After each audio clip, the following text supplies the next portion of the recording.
हमारा मन बहुत ही चंचल होता है। वो कभी भी एक चीज पर नहीं टिक पाता। जैसे कि अगर आपको आज के दिन कोई ऐसी चीज है जो बहुत पसंद आई है, आपने किसी तरह से खरीद लिया, तो उससे जो खुशी मिलती है वो बस कुछ पलों की ही होती है। कुछ दिनों बाद वही चीज आपको उबाऊ लगने लगेगी। तो अगर असली खुशी ये नहीं थी तो फिर असली खुशी है क्या?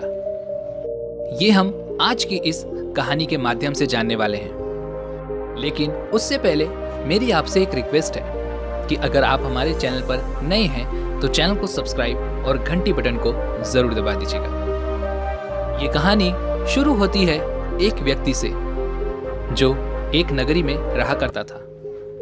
वो सच्चे सुख की तलाश में था और इस सुख को तलाशते तलाशते वो एक धनी सेठ के पास पहुंचा। उस व्यक्ति ने उस धनी सेठ से कहा कि आपके पास तो इतनी संपत्ति है कि आपको कमाने की जरूरत ही नहीं, तो क्या आपने सच्चे सुख को पा लिया है? इस पर उस धनी सेठ ने कहा, कैसी संपत्ति?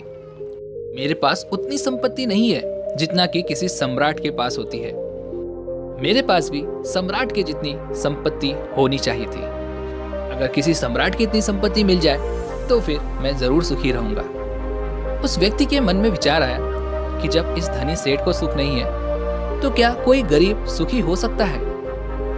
ये सोचते सोचते वह एक गरीब के घर पहुंचा और उसने उस गरीब व्यक्ति से पूछा कि क्या तुम सुखी हो? इस पर उस गरीब व्यक्ति ने कहा, मुझे आज के लिए खाना मिल गया, मैं इसी में सुखी हूं। अगर मैं कल के लिए सोचूंगा तो पता नहीं मुझे खाना मिलेगा या नहीं। इस चीज को लेकर के मैं जरूर दुखी हो जाऊंगा, लेकिन आज के लिए मुझे खाना मिला है इसलिए मैं सुखी हूं। अब उस व्यक्ति के मन में एक और सवाल जाग उठा, क्या भरपेट खाने से हमें सुख मिल सकता है? ये सोचते सोचते वह एक व्यक्ति के पास पहुंचा, जहां पर उसने देखा कि उस व्यक्ति के पास खाने का पूरा भंडार था। उसने उस व्यक्ति से पूछा कि भाई, आपके पास तो खाने का पूरा भंडार है, तब तो आप सबसे ज्यादा सुखी होंगे। उस व्यक्ति ने कहा कि कैसा सुख? आज के खाने में नमक ज्यादा था जिसे मैं नहीं खा सकता, जिस वजह से मुझे वो खाना फेंकवाना पड़ा। और मुझे हमेशा ही स्वादिष्ट खाना खाना पसंद है, इसलिए मैं खाना दोबारा बनवा रहा हूँ और अभी तक मुझे वो खाना नहीं मिला है, जिस वजह से मैं बहुत दुखी हूँ। अब उस व्यक्ति के मन में एक और सवाल जाग उठा कि अगर भोजन से इतना सुख नहीं मिलता तो फिर किस चीज से मिलता है? वह यह सोच ही रहा था कि तभी उसे एक सम्मानित और एक प्रतिष्ठित व्यक्ति मिला। उसने उस व्यक्ति से कहा, आपका लोग इतना सम्मान करते हैं, आप इतने प्रतिष्ठित हैं, तो आप तो सुखी जरूर होंगे। उस पर उस व्यक्ति ने कहा कि कैसा सुख?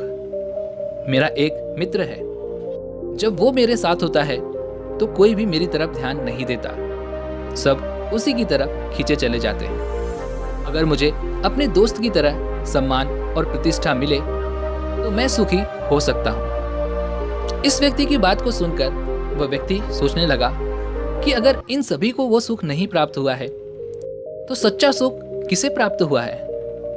वह व्यक्ति यह सोच ही रहा था कि तभी उसे एहसास हुआ, जिस व्यक्ति के अंदर काम वासना भरपूर होगी उससे तो सच्चा सुख मिल ही चुका होगा। और वह ऐसे व्यक्ति के पास पहुंचा जो अपनी काम वासना की चरम पर था और वह उस व्यक्ति से पूछता है कि क्या तुम्हें काम वासना से सर्वोच्च सुख प्राप्त हुआ है? उस पर वह व्यक्ति कहता है कि कैसा सुख? अभी तो मैंने सिर्फ शुरुआत ही की है। मुझे हर रोज एक नई स्त्री चाहिए, कुछ नया चाहिए। और मेरे मित्र भी कहते हैं कि इसके लिए मुझे नगर जाना चाहिए, जहां पर मुझे हर रोज एक नई स्त्री मिल सकती है, लेकिन उसके लिए मुझे और पैसे चाहिए और मुझे और अधिक धन कमाने के लिए मेहनत करनी होगी। तो कैसा सुख? उस व्यक्ति ने इन सभी की बातों को सुना और उसके बाद उसे समझ नहीं आ रहा था कि अगर इन्हें वो सुख प्राप्त नहीं हुआ है तो फिर किन्हें प्राप्त हुआ है।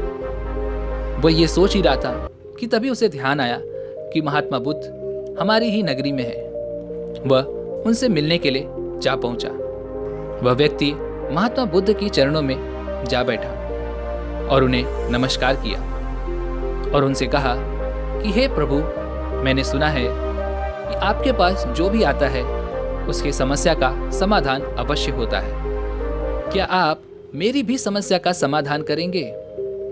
वह व्यक्ति महात्मा बुद्ध से कहता है कि बुद्ध, मैं पूरी दुनिया की भ्रमण पर गया था, सिर्फ ये जानने के लिए कि सच्चा सुख किसे प्राप्त है। ऐसा सुख जिसे पाने के बाद किसी और सुख की लालसा ना रह जाए, इंसान परिपूर्ण हो जाए।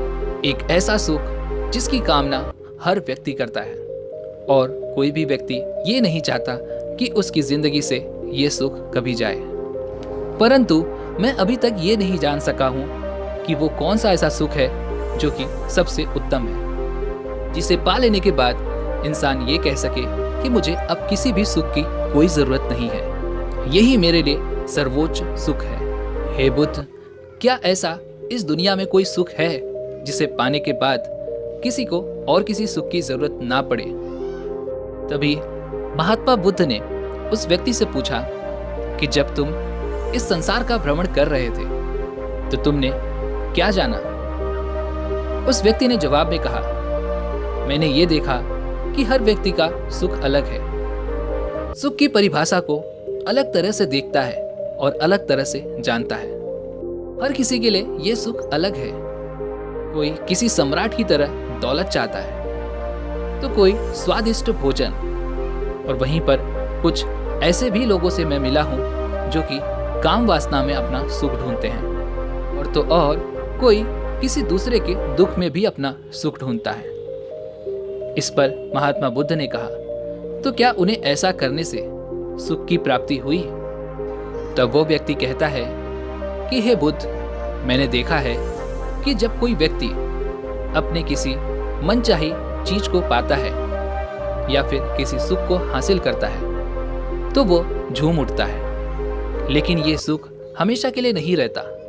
ये सुख सिर्फ कुछ समय के लिए ही होता है। कुछ दिनों के बाद ही इसकी महत्वता खत्म हो जाती है और वह व्यक्ति किसी दूसरे सुख की तलाश में चल पड़ता है, और यही चक्र निरंतर चलता रहता है। और सच्चे सुख की तलाश में वह व्यक्ति हमेशा दुखी होता रहता है। हे बुद्ध, ये कैसी दुनिया है जो सुखी होने के लिए दुख की तलाश कर रही है? उस व्यक्ति की बात को सुनकर महात्मा बुद्ध मुस्कुराए और कहा कि अच्छा, मुझे ये बताओ, जो सम्राट की जैसी दौलत चाहता है, क्या उसके पास दौलत की कमी थी? उस व्यक्ति ने कहा, नहीं। फिर महात्मा बुद्ध ने कहा कि अच्छा, ये बताओ, जिस व्यक्ति को स्वादिष्ट भोजन खाने की आदत है, क्या उसके पास 2 वक्त के खाने की कमी थी? इस पर उस व्यक्ति ने कहा, नहीं।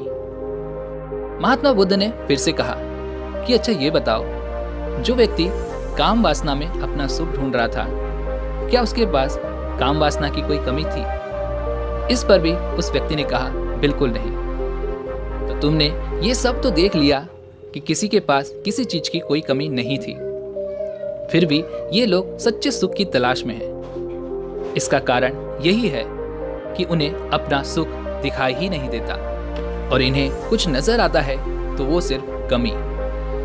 दूसरों के पास जो कुछ भी है उसे पाने में कोई भी सुख नहीं है, बल्कि सच्चा सुख तो वही है कि जो भी आपके पास है उसका भरपूर आनंद लिया जाए। हम अपनी आंखों से प्रकृति का सौंदर्य देख सकते हैं, हरी भरी दुनिया को देख सकते हैं, दूसरों की भावनाओं को भी पढ़ सकते हैं, लेकिन हम अपनी आंखों से देखते क्या हैं? हम सिर्फ इन आंखों से वासना को ही देखते हैं। एक ऐसी वासना जो सुख का लालच देती है, और इस लालच के पीछे पीछे हम दुख की ओर फिर चल पड़ते हैं। महात्मा बुद्ध की इस बात को सुनकर उस व्यक्ति ने महात्मा बुद्ध से पूछा कि हे बुद्ध, क्या ऐसा कोई सुख नहीं है जिसे पाने के बाद इंसान की सभी सुख पाने की इच्छाएं खत्म हो जाए और वह सिर्फ उसी सुख के साथ हमेशा यूं ही सुखी होकर जी सके? इस पर महात्मा बुद्ध ने कहा, यही कामना हमारे दुख का कारण है। इस कामना के कारण ही हम हमेशा सुख की तलाश में रहते हैं और दुख की ओर बढ़ते रहते हैं। कभी ये दुख बहुत जल्दी ही आपके पास आ जाएगा और कभी इस दुख को आने में थोड़ा समय लगेगा, लेकिन ये दुख आएगा जरूर। चाहे सुख कितना भी बड़ा हो, उसके पीछे दुख हमेशा ही रहता है। एक सुख तुम्हारे लिए सर्वोच्च हो सकता है, लेकिन वही सुख दूसरों के लिए छोटा हो सकता है, क्योंकि जहां तुम सुख चाहते हो वहां दुख भी जरूर आएगा। अगर तुम इस दुख से मुक्त होना चाहते हो तो तुम्हें सुख से भी मुक्त होना होगा। जैसे कि तुम्हारे मन में आज सर्वोच्च सुख को जानने की उठी हुई है, लेकिन अगर तुम इस सर्वोच्च सुख के पीछे के दुख को जान लोगे तो तुम आज और अभी सुखी हो सकते हो। लेकिन मेरी ये एक बात याद रखना कि जब भी तुम सुख की कामना करोगे तुम्हें दुख अवश्य मिलेगा। इसलिए तुम्हें सत्कर्मी बनना चाहिए। सत्कर्म ही तुम्हें सुख और दुख से मुक्त कराएगा। और जब तुम इन दोनों से मुक्त हो जाओगे तो तुम ठीक उस कमल के फूल की तरह बन जाओगे जो कीचड़ में रहकर भी कीचड़ से अलग रहता है। महात्मा बुद्ध की इस बात को सुनकर वह व्यक्ति समझ गया था कि असली सुख क्या है और इसे कैसे पाया जाए। उम्मीद है कि आपको भी समझ में आ चुका होगा। तो दोस्तों, वीडियो को लाइक और अपने दोस्तों के साथ शेयर जरूर कीजिएगा और एक अच्छा सा कमेंट भी कर दीजिएगा।